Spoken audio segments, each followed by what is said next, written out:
Cooking. I'm Rebeccca Werner, the registered dietitian with the Hearts Beat Back Heart of New Ulm project. Tonight we have a great recipe that's going to incorporate some of our best fruits and vegetables. And with us tonight is Sue Wieland. Thanks for coming in, Sue. Thanks for having me, Becca. All right. So a lot of times we try to find different combinations of food. And we have an interesting food we're going to be using tonight, and that's our pine nuts. And then we're also going to be using some bella mushrooms. Going to have a little bit of a different flavor with our chicken and some zesty Italian dressing. So when we put this all together, I think it's going to have a good flavor, right? It does. It's something that's real easy, and you can whip it up in no time flat. Great. So what are we going to start with? We start with the pine nuts, actually. Okay. If you've never cooked pine nuts before, the best thing is to roast it on a very, very low heat and make sure that you continue to keep the pine nuts moving because they will burn very quickly. Mm-hmm.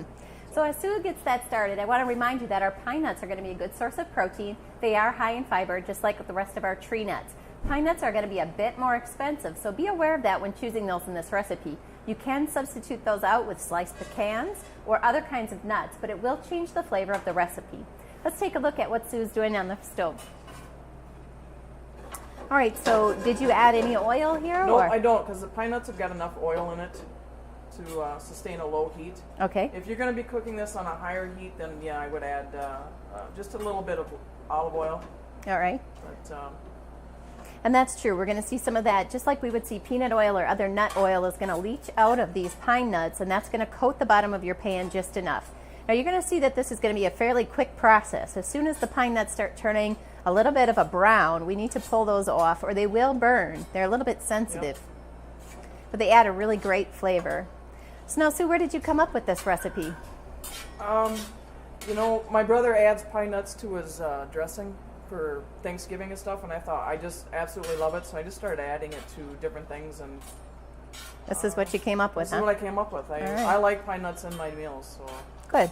Now, when we look at the overall recipe, are there other things that you add or take out, or is this kind of the staple that you use? I started with this and chicken and pasta, and then I've added asparagus and spinach through times, and then there's times where I'll get rid of that and I'll add squash. Great. Or just whatever you feel like eating for the day. This is just a real simple, basic recipe that you can just add whatever you want with it. Good. So how is your family doing? Are you close to your 5 fruits and vegetables per day by adding these in? Well, this helps. We're definitely not where we should be. We're trying to do better. Yes, and that's what we like to hear, that you're a work in progress, but you are taking steps forward, so that's great. So you can see just on the edges, we're starting to see some browning in the nuts. We know that we're getting close already. That is a very fine line as where we switch over and when we're I'm going to probably turn this off here real quick. Because if we get too much browner, then it's going to start burning. And we're going to add these to the chicken yet. So they will cook again. Yep, so we'll turn these off yet. Okay. We'll leave those there. Okay. So next then I'm going to chop up the chicken. You'll notice that Sue has 2 cutting boards on her work surface here. We do want to avoid any kind of cross-contamination. Now we know that these are all going to be going in the pan together, but we don't like to get in the habit of using the same cutting board for chicken and for vegetables. So you'll see Sue will use 1 cutting board for her chicken, and she'll move to a second when she's ready for her vegetables. I always try to get rid of the extra fat on the chicken. Me, personally, I don't care, but my husband gets a little fussy. Well, that's good. You don't want to have any extra fat in the diet. We do use chicken in the Mediterranean diet 1 to 2 times per week for our poultry. Also for your fish is 1 to 2 times per week. We watch the amount of red meat we're taking in, and we use nuts and legumes for the rest of our protein. This is a nice recipe because we're bringing in both the nuts and our lean protein in our chicken. You know, when I tried this recipe, I wanted to see how this was all going to taste together. I was kind of curious how this would go with the pine nuts. And you know, it was really delicious. The tomatoes are going to add a nice little sweet flavor by the time they're cooked off. So even though that they're all really a vegetable base, we are going to count our tomatoes as a fruit in this recipe, and it does add that extra little zing that you need to make this taste great. I've even done this where cooked it on the grill, the chicken, and then you get that nice wood-fired taste to it. And then I add cherry tomatoes at the very end from the refrigerator. Okay. So you have a little hot and cold with it. It's kind of nice. Yeah. And it is getting to be that time. So try to think outside your regular burgers and brats when you are using the grill. Anytime you can add different recipes, different foods, and spice it up a little bit on the grill. It's a good way to look at reducing your overall cholesterol and saturated fat. We all love a good broth every once and again, but remember that's something that we do as a special treat and not every time we fire up the grill. I actually thought about getting rid of the pasta and putting it on a flatbread and putting it on the grill. That would be good too. That would be good. Or if you are watching your overall carbohydrates, we do get some carbohydrate in our vegetables, but a very nominal amount. You can take out the pasta in this as well. It is still a very, very flavorful dish. You do have the spinach base, and that's going to be quite a filler in this too. You know, we're starting with just a small pan, and by the time this recipe is done, you're going to see a big mound of food. It's all going to come together and really have a lot of great flavor. So you're cutting them fairly small. We could cube them. You're julienning, and however you want to cut it. It really doesn't matter. I just go with about bite size because this will cook down a little bit. So now, Sue, you've had trouble in the past with back and other issues, but you've maintained being able to keep active and find different opportunities to be fit. So what are some things that you do, even with modifications? I just cut down my portion size. You know, I enjoy pizza as much as anybody else. That's probably my biggest weakness, that and brownies and cookies. But I just eat in moderation. I just learn when to say no. Good. And you get out and you do some walking? And Yep. Walking's been the biggest thing for me for my back. And physical therapy. If they've given me a set of exercises to work my core muscles, and that's probably been the biggest help. So you don't have to be out running or swimming vigorously to make sure you get that moderate exercise. Up to 150 minutes per week is our goal. You know, you can find things like walking or other opportunities. Strength training is great as well. Good ways to burn those calories, increase our muscle mass, and stay fit and heart healthy. So I'm going to add just a touch of olive oil to the pine nuts, because there's just not enough oil for the chicken to cook. Okay. I'll add in here.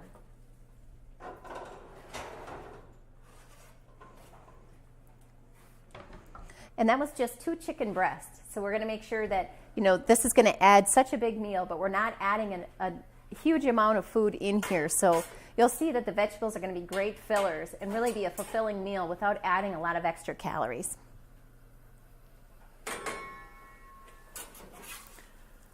You do want your chicken in first. After that, we're going to be adding the mushrooms. These two are going to take the longest to cook. We want to make sure the juices are running clear from the chicken to ensure that they've been fully cooked. All right. While I do that, I'll go ahead and cut up the asparagus and the tomatoes. You did rinse these, right? I will rinse them and we're good to go. Right. Now, I don't go too far down the stock just because it tends to get woody, especially out of season. That's about as far down as I go. And that's still a pretty good portion amount.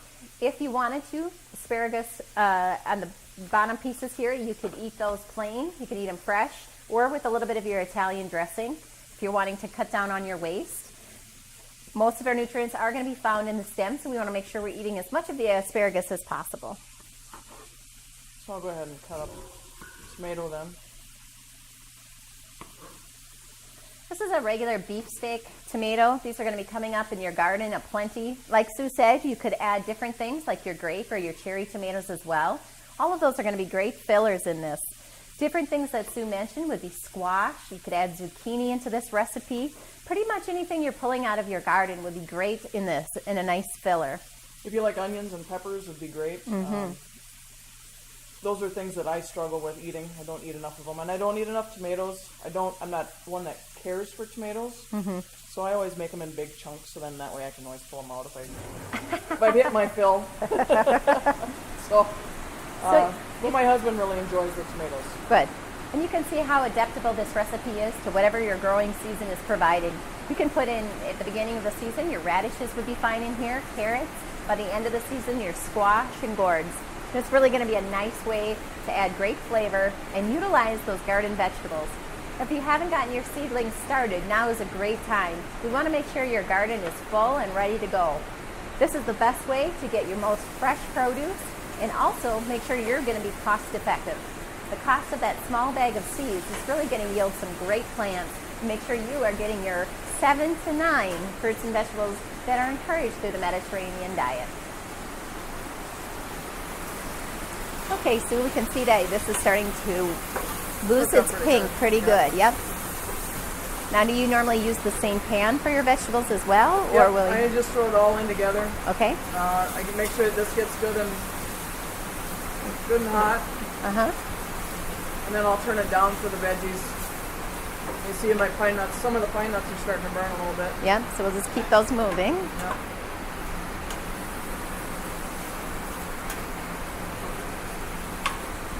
This recipe can also be easily doubled or tripled if you're having more people over, if you'd like to bring it to a barbecue.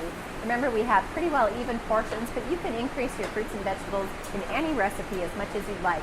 We look for those 7 to 9 servings, but if you're getting above that, oh, we'll take that too.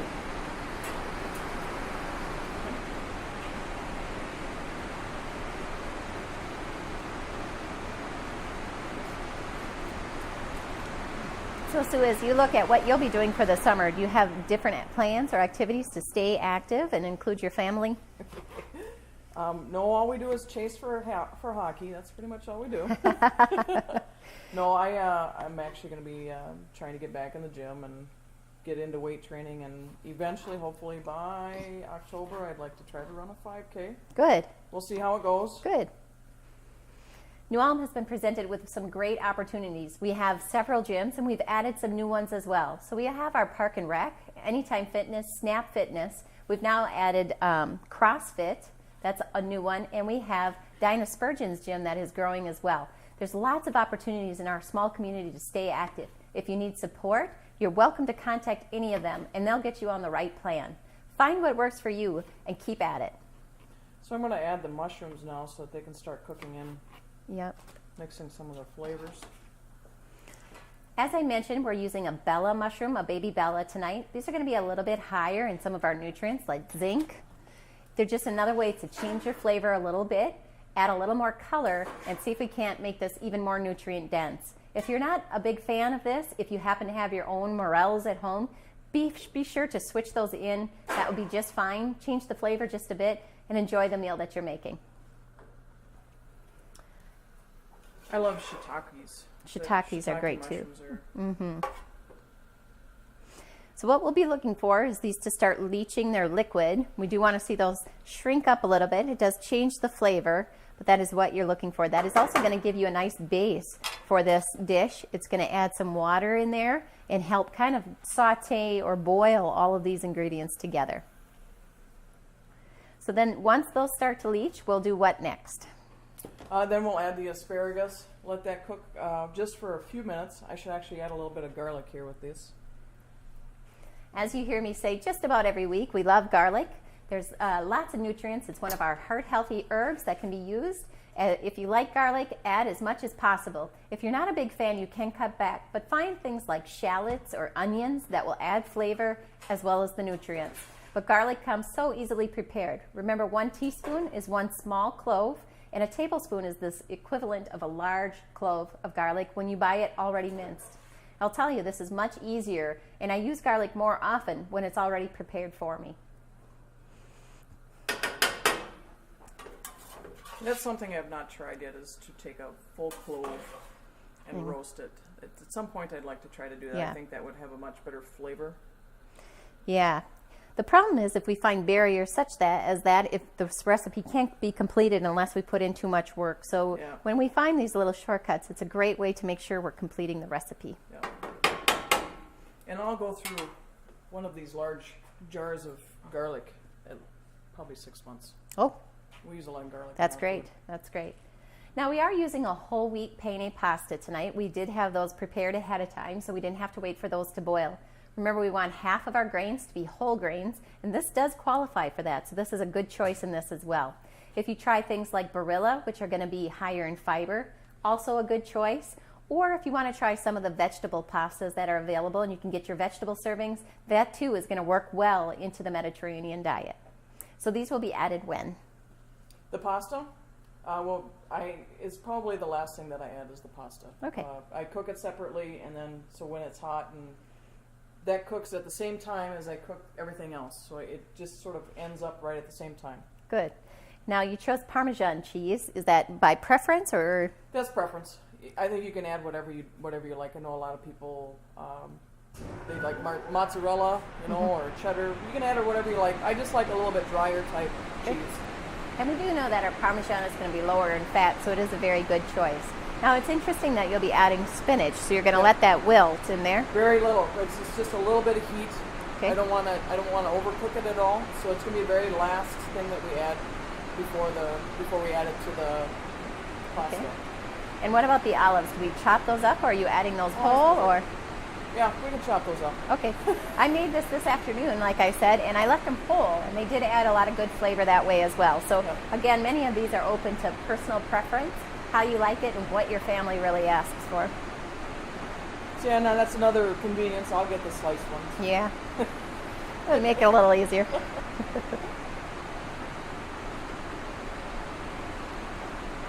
So through the community, we've been able to access many of the resources available to us as well. Both of our children play hockey and are active within the community. If you haven't checked out all the facilities within the community, it's a great opportunity. There's so many options for kids to be active. If kids aren't getting enough physical activity, they too are going to struggle with weight in the future. It's what we're trying to prevent. Though the Heart of New Ulm is focused directly on 18 to 74-year-olds, we know that our kids are also going to be at risk of heart disease soon. So make sure you're checking at the Park and Rec, finding activities for your kids to be involved in, and make sure they have every opportunity to stay fit and heart healthy. I know Hannah went out for track this year with the high school, and they really focus on nutrition. And it's the first time I've seen a high school sport really focus on nutrition, and I really commend the coaches for really pushing that. We've also done quite a bit of work with our schools through the Swap It to Rock It campaign. If you haven't seen that yet, it's working on improving the foods in the concession stands, making sure there's healthy options, fruit available, and sub sandwich. Maybe you noticed the smaller size pizza. That was our fault. But we are looking at getting you to eat a little bit of a smaller portion. It's all right if you don't have quite that big of slice while you're sitting at the ball field. It's a good choice. That is our fault. The schools have made great strides as well. If you notice the extra fruits and vegetables, lots of complaints from that, and yet kids are getting closer to meeting their fruit and vegetable intake for the day. So although it's always a difficult change, we are seeing that the obesity rate in children is now dropping. And this is great news because our children stand the risk of having a shorter lifespan than their parents for the first time in history. That is because of obesity. So we all need to work together through the Heart of New Ulm and our community to make sure our kids are watching their weight as well. All right, Sue, how are we doing? We're doing good. I think we're going to add the asparagus now. Okay. We know asparagus is a source of calcium, vitamin K, and lots of other B and A nutrients. This is a good food to add in your diet at any time. We know, too, when we saute them, we will lose a small amount of the nutrients, but not enough to keep us from eating it. You can see we have good color with this dish, too. When we add the tomatoes in, it's going to look really nice. What I like about this is you can eat this hot or cold. This Okay. is a fantastic dish right out of the refrigerator. Okay, a good leftover meal, too, Yep. because this is going to make a lot of food. Yep. You can see the mushrooms have started to leach now. They're changing colors, they're getting smaller, and we're seeing the water in the bottom of the pan. That's exactly what we're looking for, to make sure that they're going to be nice and tender in the same consistency as the rest of the food in the dish.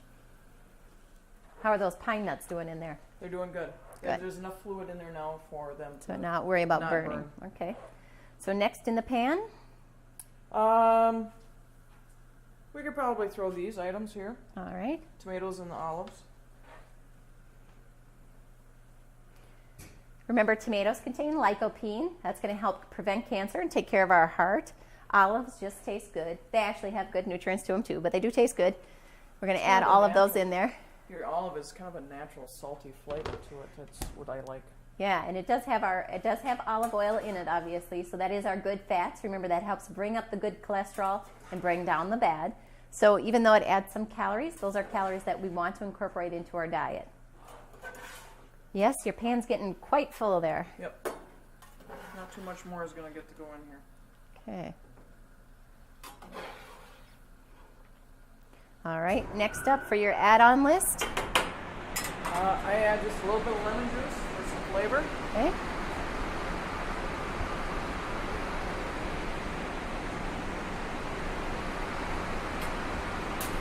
And now it's just a matter of waiting for this to cook down just a little bit.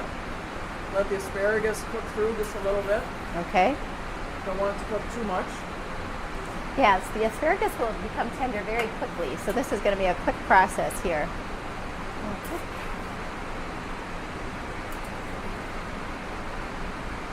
Losing it. Needed a bigger pan. Yep. You got one of those nice big ones with big sides up on that. A big old hole, wok. So I don't have to worry about it. There you go. All right. Next, we're going to add I think at this point we can probably add the spinach or pasta. spinach. We'll just throw just a little bit of spinach in here and let it wilt. And I don't go by measurements too much. I just kind of do a little bit here and whatever looks good. We're pretty open when it comes to vegetables. Making sure that we get enough in there is not too hard on a dish like this. So if it's by sight, that's great. If your family likes the extra spinach, go ahead and throw it in there. If you think it might be a turnoff to your kids, that is something you can cut down just a little bit. We do like to see those green leafies in there. That's great. So one thing we have been pretty fortunate, our kids are not too fussy. They eat pretty much anything. Good. Our Community Health Challenge is in full swing. If you haven't weighed in for your quarterly weigh-in, make sure you stop at one of the kiosks to get that done. Remember, our community is working to earn $100,000 in park equipment and bike lane improvements. It does count on you to get out there, get your weigh-in, and make sure you're working to lose it to win it, right? Where we're looking to lose that weight to win the money.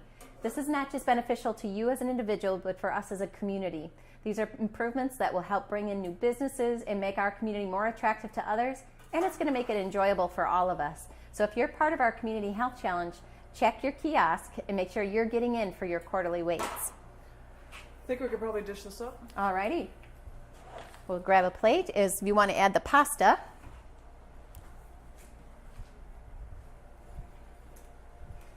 Okay. I think we'll just put the pasta on here. How's that All sound? right. Here's your clean knife. We can use that one. Yep.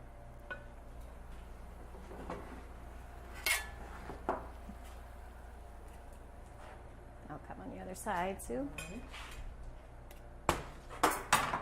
Oops, my Watch bad. for the clean knife. That's right. That was the dirty one. We're good. Okay. All right. We'll just throw that all in. So we'll take a good scoop of that. Okay. Yep. So you can see that with this portion size, this is plenty enough to feed 4 to 6 people a good sized meal. Yeah. This is going to be very pretty, very attractive, and it's going to have a lot of unique flavors to it. We're going to top that off with a little bit of Parmesan cheese. Yep. Just a little bit to taste. And there you go. We've got a beautiful, perfect dish, and it didn't take us long. No, that's the nice thing about this. You can have this done in 30 minutes. That's right, and we can change that any way we want. We can add in the squash, change out those vegetables. If you want to change the shape of the pasta to add a little creativity, that works well. The last little thing also is, if you want, Okay. I like it the way it is with just lemon juice, but my kids like to add a little bit of the light, zesty Italian dressing. And I just put just enough on there just to wet it down. Because they have trouble with the whole wheat pasta, so this helps them slide it down. There you go. It's not good or worse. It's not better or worse. It just tastes different. Remember that. Anytime you introduce a new food, it's not better or worse. It just tastes different. So these are all great ideas that we can add, change it up, and enjoy this dish. Well, I sure appreciate you coming in, Sue. Thanks for having me. And that's it. That's this week's episode of What's Cooking. I'll see you next week.